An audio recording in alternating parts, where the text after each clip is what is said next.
Hello student, welcome to our YouTube channel AKMT course. आज हम class 9 का chapter 11 construction का एक्सरसाइज 11.2 का क्वेश्चन नंबर 4 को सोल्व करने वाला हूं। आइए इसको सोल्व करते हैं।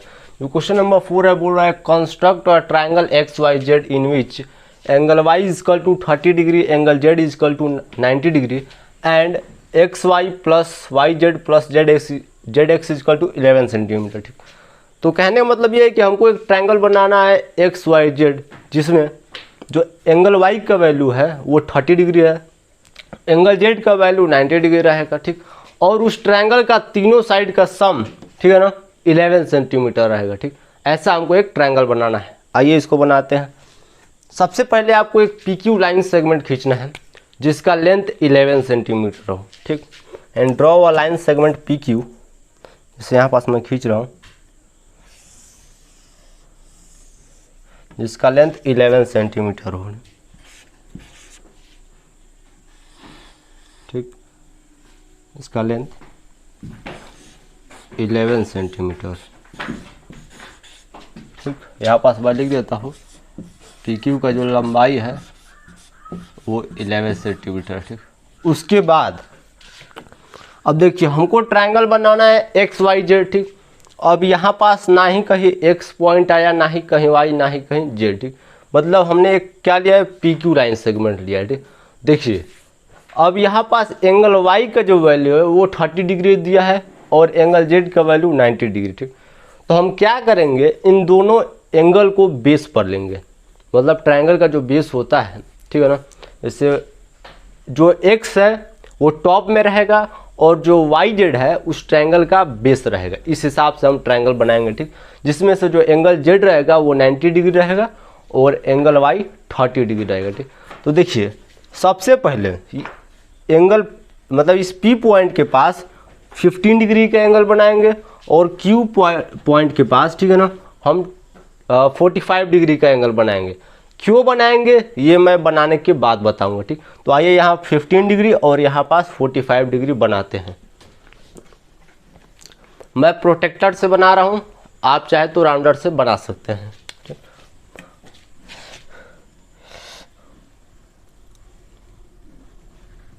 यहाँ पास हमको 15 डिग्री बनाना है।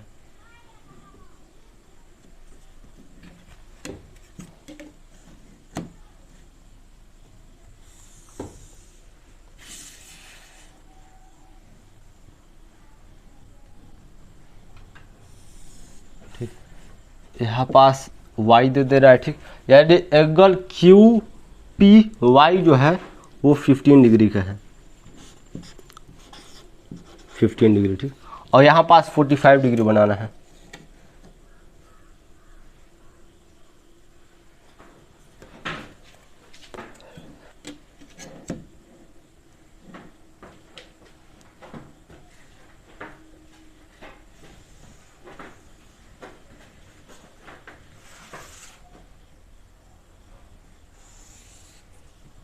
ठीक, अब देखिए इसका नाम हम दे देते हैं Y डैश। ठीक, अब यहाँ पास PY और QY डैश क्या है कि आपस में इंटरसेक्ट हो रही हैं इस पॉइंट के पास। ठीक, तो इस पॉइंट का हम नाम देंगे X।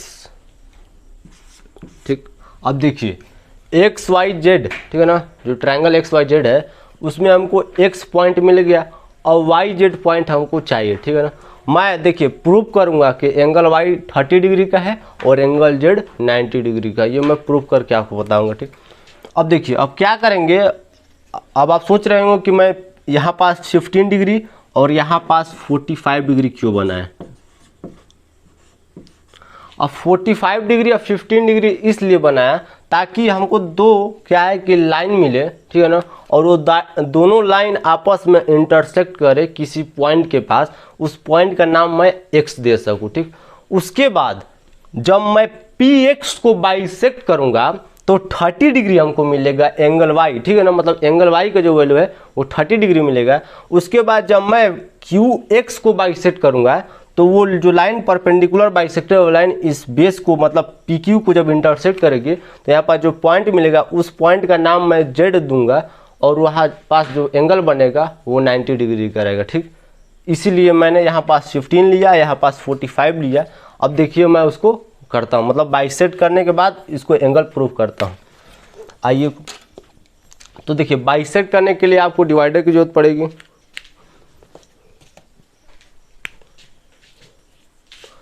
देखिए बाइसेक्ट करना आप जानते होंगे, परपेंडिकुलर बाइसेक्टर कैसे करते हैं। इसके हाफ से अधिक इसमें रेडियस लेना है, उसके बाद एक टॉप में आर्क लेना है, एक बॉटम में, दोनों साइड से।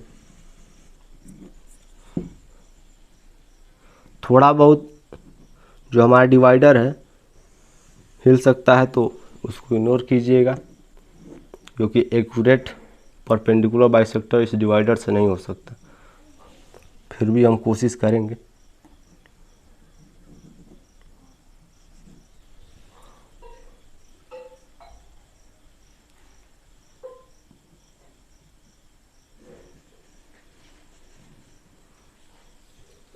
उसके बाद ये जो पॉइंट बना है इंटरसेक्टिंग पॉइंट, इसका नाम देंगे हम, ठीक है। नाम पहले खींच लेते हैं, उसके बाद देंगे। पहले इन दोनों इंटरसेक्टिंग पॉइंट को मिलाने के बाद, ठीक है ना, इसका नाम हम आर दे रहे हैं और इस पॉइंट का नाम एस, ठीक है ना। और यहाँ पास देखिए, जहाँ पास ये पी क्यू जो लाइन सेगमेंट 11 सेंटीमीटर का, उस लाइन सेगमेंट को जहाँ पास ये पी एस परपेंडिकुलर बाइसेक्टर वाली लाइन इंटरसेक्ट की है, इस वाले पॉइंट का नाम देंगे हम वाई, ठीक है ना। इस वाले पॉइंट का नाम देंगे हम वाई, ठीक है ना। ये वाई पॉइंट है, समझिएगा, जो जहाँ पास लाल मार्कर से मैंने इसको बनाया है डॉट। अब देखिए हमको वाई मिला, ठीक। अब हमको ट्रायंगल चाहिए एक्स वाई जेड, ठीक है ना। तो एक्स वाई जेड के लिए देखिए एक्स पॉइंट मिल गया, वाई पॉइंट मिल गया, अब हमको जेड पॉइंट चाहिए। तो जेड पॉइंट के लिए हम क्या करेंगे, क्यू एक्स को बाइसेक्ट करेंगे, ठीक। तो आइए उसको भी बाइसेक्ट करते हैं, सेम प्रोसेस जैसे हमने इसमें किया है।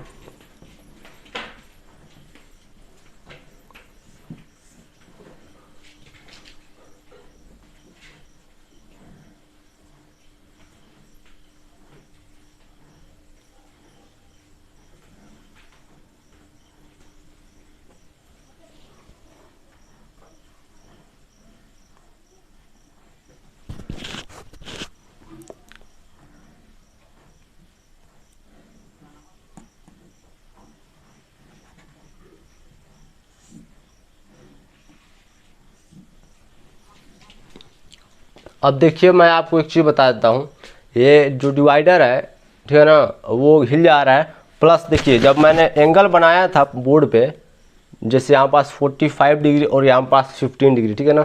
तो देखिए यहाँ पास कोई गारंटी नहीं है कि 45 डिग्री का है, ठीक है ना, क्योंकि जो इसका लेंथ है, मतलब ये मार्कर का जो लेंथ है, ये लग रहा है कि 45 से अधिक चला गया है, इसलिए जो हमारा ये आर्क है वो क्या है कि थोड़ा सा इधर आ रहा है, ठीक है ना।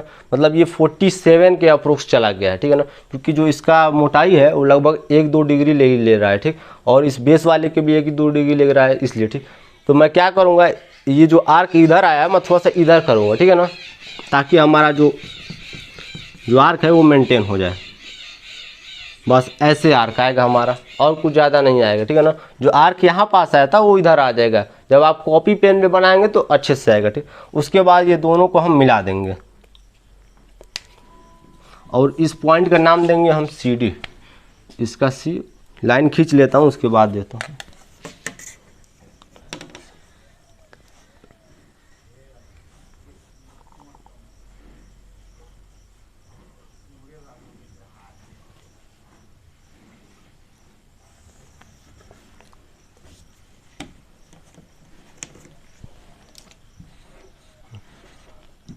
इसका सी और इसका डी, ठीक। उसके बाद हम इसको मिला देंगे। ये जहाँ पास इंटरसेक्ट हुआ है, यानी पी क्यू को जहाँ पास ये सी डी लाइन इंटरसेक्ट कर रही है, इस पॉइंट का नाम देंगे हम जेड, ठीक।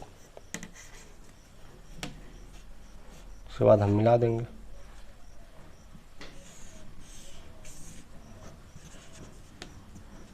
ठीक। अब मिलाने के बाद देखिए, समझिए बात को, हमको ट्रायंगल बनाना है एक्स वाई जेड, ठीक। तो ये बेस हो गया, ये क्या हो गया, ये हमारा हाइट हो गया। अब हमको हाइपोटेनस भी चाहिए, तो हाइपोटेनस के लिए हम क्या करेंगे, एक्स वाई को मिला देंगे, तो हमारा ट्रायंगल बन जाएगा एक्स वाई जेड। ठीक, अब एक्स वाई जेड ट्रायंगल तो बन गया, मतलब जो हमारा फिगर था वो कंप्लीट हो गया। अब हमको प्रूफ करना है कि एंगल जो वाई है वो 30 डिग्री का है और एंगल जो जेड है, ये वाला जेड, वो 90 डिग्री का है। ठीक है ना, और तीनों ट्रायंगल मतलब तीनों साइड का जो सम है इस ट्रायंगल में, एक्स वाई जेड जो ट्रायंगल है, एक्स वाई जेड जो ट्रायंगल है, इस ट्रायंगल का जो तीनों साइड मतलब एक्स वाई, ठीक, वाई जेड ये वाला बेस है जो, और परपेंडिकुलर यानी जेड एक्स, ठीक है ना, इन तीनों साइड का जो सम है वो 11 सेंटीमीटर है। ये हमको प्रूफ करना है। ठीक, तो उसको भी हम प्रूफ करेंगे। अब कैसे करेंगे ये आपको देखना है। सबसे पहले देखिए पी क्यू में, देखिए आप ये पी क्यू में जो पी क्यू का टोटल लेंथ है वो है 11 सेंटीमीटर। समझिएगा बात को। ठीक, पी क्यू का जो टोटल लेंथ है वो है 11 सेंटीमीटर। ठीक, अब देखिए मैं क्या करूंगा कि पी क्यू को कुछ इस प्रकार से लिखूंगा। देखिए कैसे,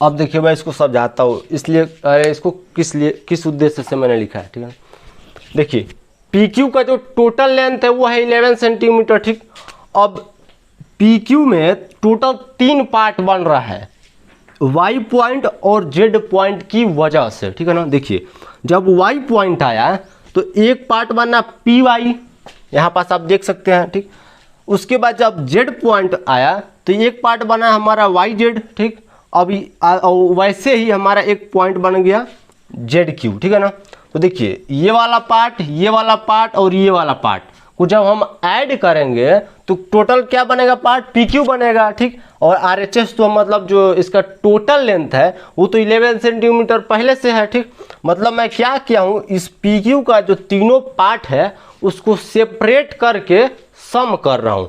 पहले मैं सेपरेट किया, देखिए पी वाई मतलब इतना हुआ, वाई जेड मतलब इतना हुआ, और जेड क्यू मतलब इतना हुआ। ठीक है ना, ये अलग अलग पार्ट बने। अब इन तीनों पार्ट को जो मैं ऐड करूंगा तो हमारा जो टोटल और मतलब जो टोटल बनेगा जो डिस्टेंस वो पी क्यू बनेगा, और उस डिस्टेंस का जो लेंथ है वो 11 सेंटीमीटर। ठीक है ना, इसको मैं दे दूंगा इक्वेशन 1। ठीक है ना, इक्वेशन 1 है हमारा। ठीक है ना, अब बात को समझिए। अब हमको प्रूफ क्या करना है कि यहाँ पास 30 डिग्री, यहाँ पास 90 डिग्री, और इस तीनों जो साइड है वो उसका सम जो है 11 सेंटीमीटर। ठीक, तो हम आधा क्वेश्चन सॉल्व कर चुके हैं, अब आधा करना बाकी है। अब इधर साइड देखते हैं। यहाँ पास जो परपेंडिकुलर बाइसेक्ट हुई, यहाँ पास इस पॉइंट का नाम दे देते हैं ई, और इस पॉइंट का नाम दे देते हैं एफ। ठीक, अब देखिए पी एस एक्स ये क्या है, एक बड़ा ट्रायंगल है। पी एस नहीं, एस तो नहीं है, वाई है। ठीक है ना, मैं गलती से एस बोल दिया था। ठीक है ना, ये वाला एस जो है वो इंटरसेक्टिंग पॉइंट वाला एस है, ये अलग चीज़ है। पी वाई एक्स, ठीक है ना, ये बड़ा ट्रायंगल है। ठीक है ना, जैसे मैं यहाँ पास लिख देता हूँ,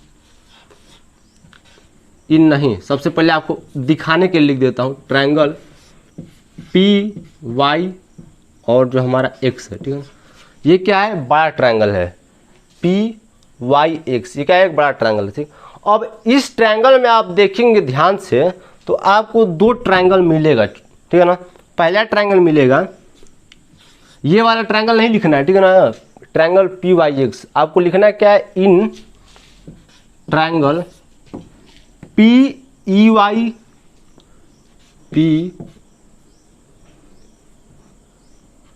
ई वाई। ठीक है ना, मतलब पी ई वाई जो ट्रायंगल है ये वाला, उसके बाद X E Y and triangle X E Y. ठीक है ना, ये दोनों ट्रायंगल में अब ध्यान से देखिए, इस वाले को नहीं लिखना, मैं आपको ये बड़ा ट्रायंगल दिखाना चाहता था इसलिए यहाँ पास मेंशन कर दिया, ट्रायंगल PYX, ठीक है ना।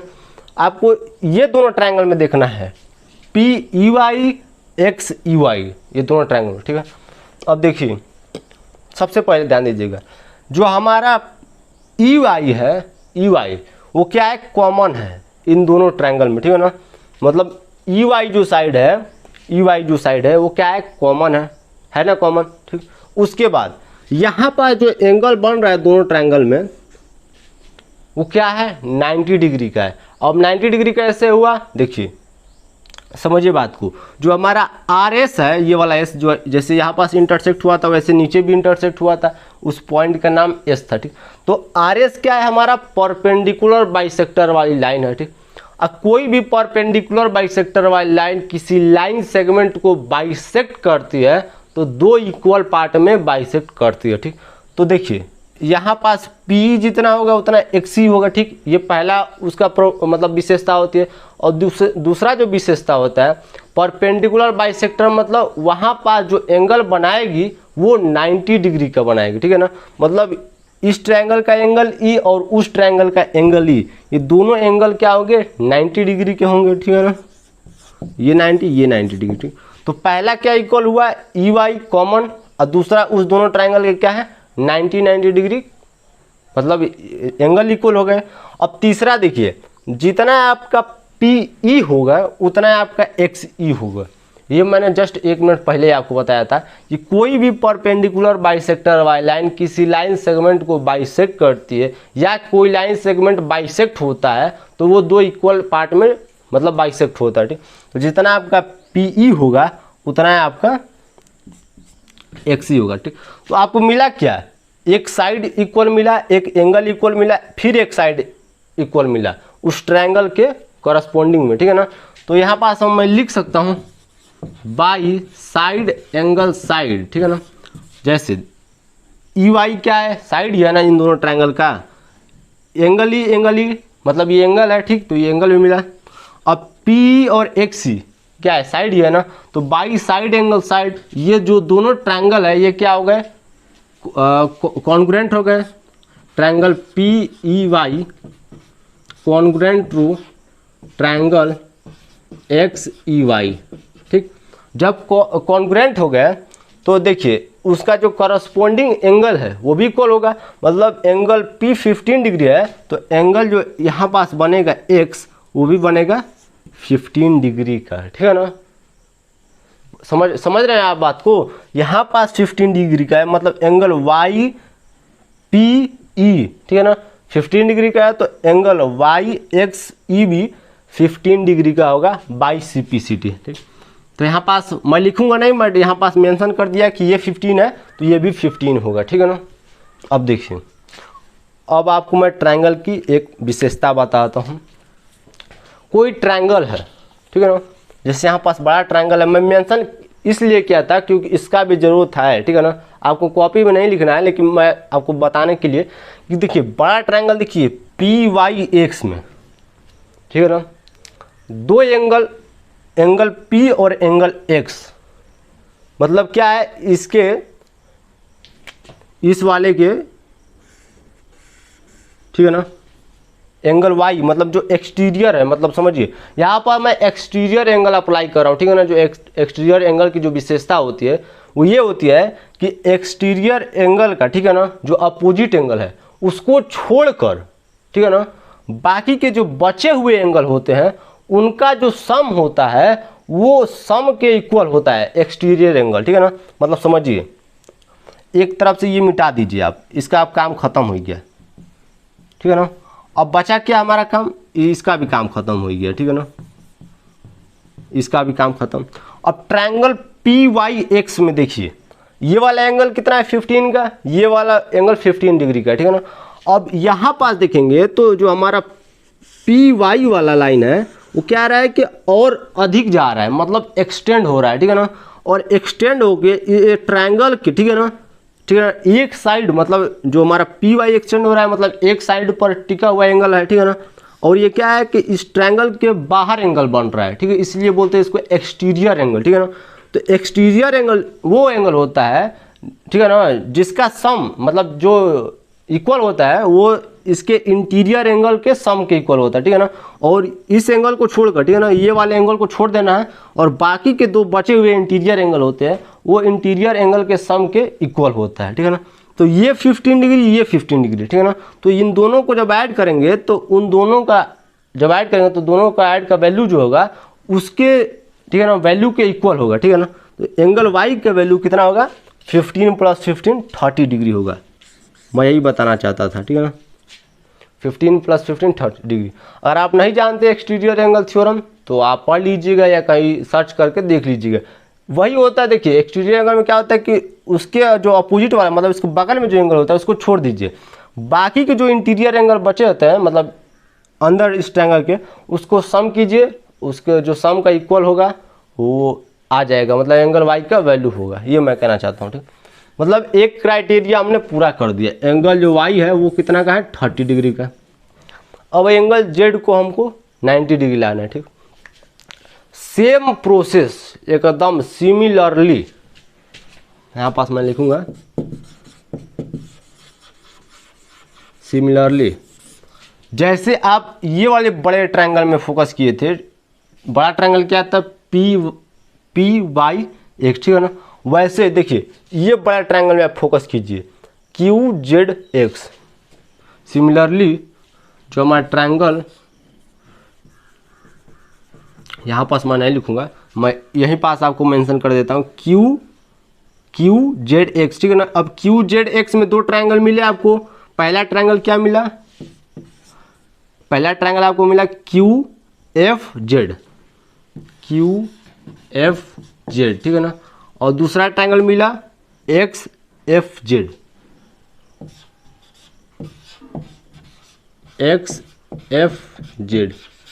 है ना। जैसे हमने side angle side congruency rule से ये दोनों ट्रायंगल को कॉन्ग्रुएंट प्रूव किया है, एकदम सेम साइड एंगल साइड से ये दोनों ट्रायंगल क्या हो जाएंगे, कॉन्ग्रुएंट हो जाएंगे। आपको थोड़ा समझ में नहीं आ रहा होगा इसलिए मैं इसको थोड़ा बहुत मिटा देता हूँ, ठीक है ना, ताकि आप अच्छे से समझ में आए। इस डी वाले को भी मिटा देता हूँ, इस जेड का भी कोई काम नहीं है, ठीक। आपको बचा क्या ये कि हाँ जेड का तो काम है, मैं गलती से मिटा दिया।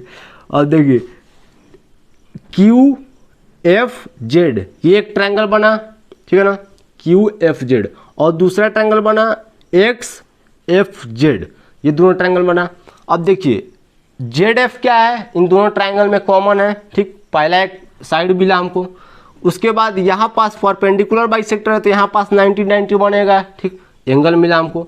अब उसके बाद जितना क्यू एफ होगा उतना आपका एक्स एफ होगा, ये भी एक साइड मिल गया, ठीक। तो by side angle side congruency rule के तहत ये दोनों ट्रायंगल भी क्या हो गए, कॉमन हो गए, ठीक है ना। जब कॉमन हो गए समझिए बात को, तो ये वाला जो एंगल है, ये वाला एंगल सेम जैसे यहाँ पास 15 था वैसे यहाँ पास भी जो एंगल बनेगा वो बनेगा 45 डिग्री का, ठीक।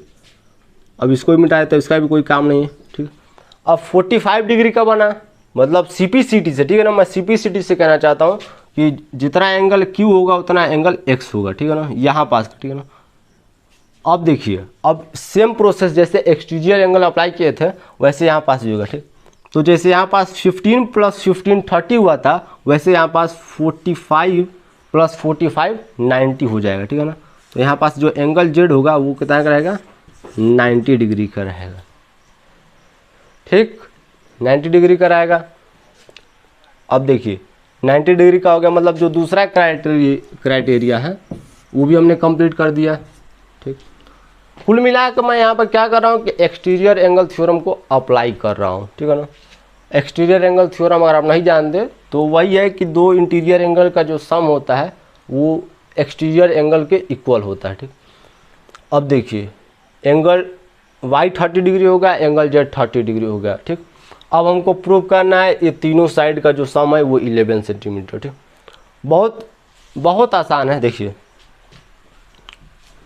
इसको तो अब मिला देता हूँ, ठीक है ना। ये वाले को जो परपेंडिकुलर बाइसेक्टर वाली लाइन था CD, यहाँ पास D था। अब देखिए दो ट्रायंगल क्या हो गए, आपस में कॉन्ग्रुएंट हो गए ना, दो ट्रायंगल, तो उसका जो कॉरस्पॉन्डिंग पार्ट होते हैं वो भी इक्वल होते हैं। तो इन दोनों ट्रायंगल का जो कॉरस्पॉन्डिंग पार्ट है, यानी समझिए जो आपका जेड क्यू है इसमें, ठीक है ना, इसमें जो जेड क्यू है इस ट्रायंगल में जो जेड क्यू है, और इस ट्रायंगल में जो जेड एक्स है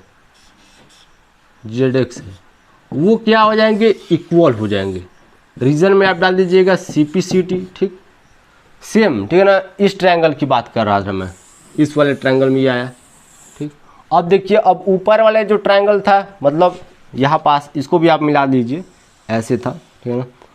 अब ऊपर वाला ट्रायंगल PE जो y था और XEY था, ठीक है ना, ये वाले ट्रायंगल में, ठीक है ना।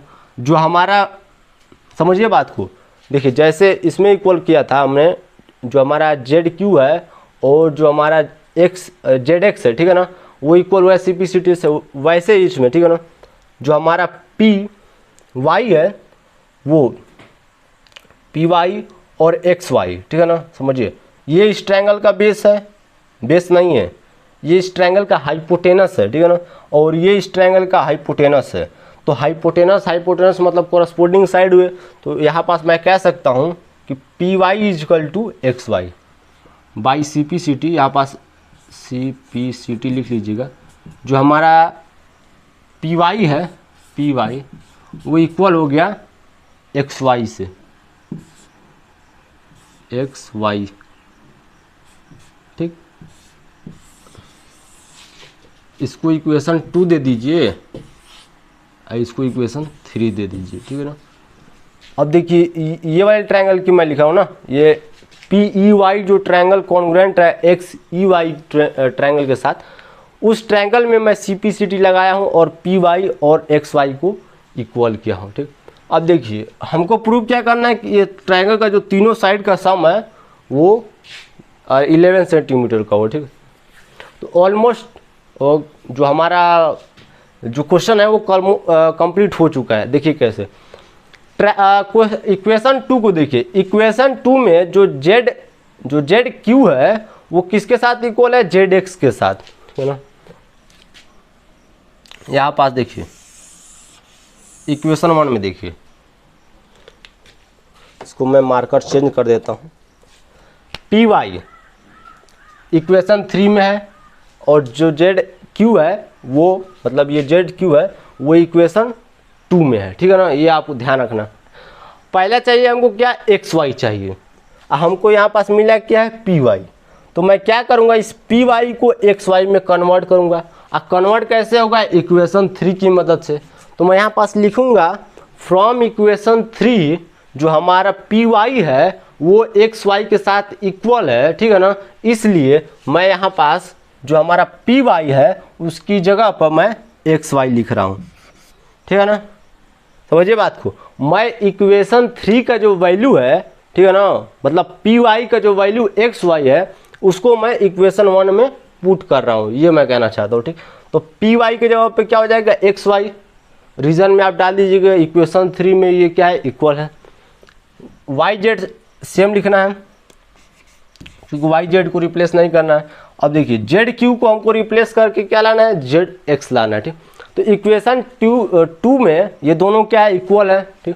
तो यहाँ पास मैं लिख सकता हूँ फ्रॉम इक्वेशन 2 जो हमारा ZQ का वैल्यू है ZX है, ठीक है ना, वो मैं पुट कर रहा हूँ इस इक्वेशन 1 में। तो ZQ के जवाब में मैं ZX लिख दूंगा और RHS तो सेम है, ये 11 सेंटीमीटर, और यही हमको लाना भी था, हेंस प्रूव्ड, ठीक। ये प्रूव्ड हो गया। देख लीजिए आप, XY, YZ, ZX, RHS में 11 सेंटीमीटर, ऐसे ही आपको प्रूव करना, ठीक है ना।